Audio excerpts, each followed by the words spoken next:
Thank you. I think nuclear energy needs to be one of the key parts of our national energy policy in achieving these laudable goals. Final question back to you, Mr. Brill. It's on the capital gains rate increase that we expect to be proposed by the president in his speech tomorrow night, and has already been proposed, frankly.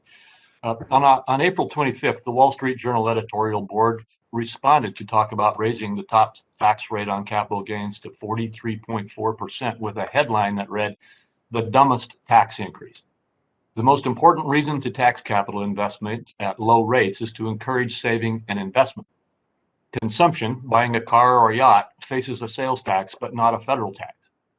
But if someone saves income and invests in the family business or stock, he or she is smacked with another round of tax. Taxing something more and you get less of it. Tax capital income more and you get less investment, which means less investment to improve worker productivity and thus smaller income gains over time.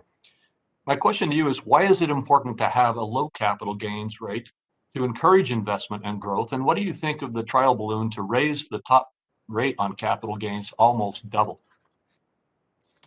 Thank you for your question, Senator. The capital gains tax rate has bounced around over time, but economists know that in terms of long-run economic growth, it is important in our country, in any economy, to constantly invest and grow the capital stock. The capital gains tax rate works counter to that objective.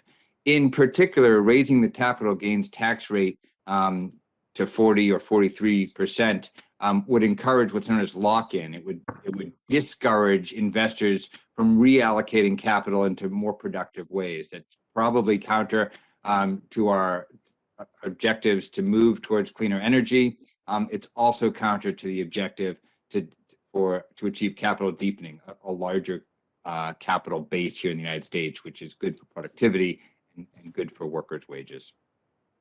Thank you. Thank you, Mr. Chairman.